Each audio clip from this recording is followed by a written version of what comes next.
Salutations, respected viewers. I'm George from Ireland, and here I am in front of Bow Church in London, on Bow Road. So it's spelt B-O-W and it's pronounced Bow and not Bow.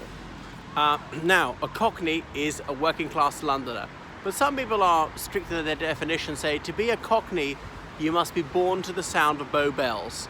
So when you're born you must be within earshot of this church.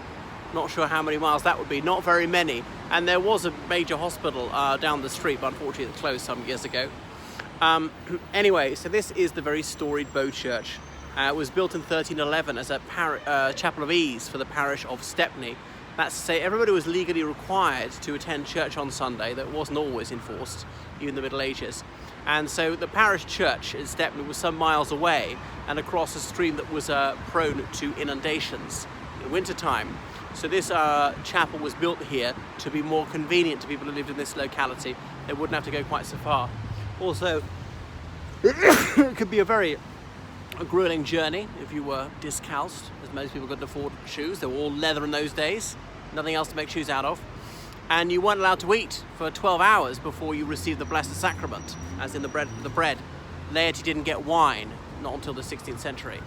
So it'll be a very long and hungry journey, but having a nearer one made it a lot more practical to attend divine worship. As this church was severely damaged in the Second World War, and the bell tower wasn't completely reconstructed for some years afterwards. You can see the red brick at the upper half, and that's the post-war reconstruction. Her Britannic Majesty visited in 1951, well, she wasn't the Queen at the time, as part of the campaign to raise funds. You got to remember just how long after the war it took to build these things. I mean, I know a man who was living here in 1952 before he moved to Cork, and said, you know, London was still a wreck. There were so many bombed out streets, 7 years after the war even. What else about Bow Church? Well, that's it. Gives its name to the area Bow. Not the most salubrious part of town, I have to say. I'll show you what I'm talking about. But anyway, just after the Second World War, the Conservative Party founded the Bow Group, because of Bow in East London, to raise awareness of social issues of relative poverty and so on. A Tory wet group, as in moderate conservatism, one nation conservatism. These are upper class and middle class people who are concerned about the proletariat, trying to better the lot of the whole of society. So that's that. It's a thriving church in this parish in East London. It's quite a big Muslim community nearby, people of Bangladeshi origin, particularly living in Tower Hamlets, not very far away, Bangla Town, or Brick Lane as it's officially called. So then you'll see a statue of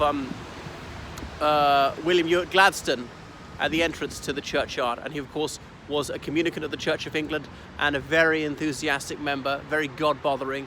And he wrote a book on the relationship between the church and the state and all that. Right, so that's that. If you're a Cockney, you should be born to the sound of Bow bells. But really, any working class Londoner might claim to be a Cockney. They say there are no true Cockneys because everybody's come from somewhere else in the British Isles, or indeed somewhere else overseas. That's it from Bow Church in London.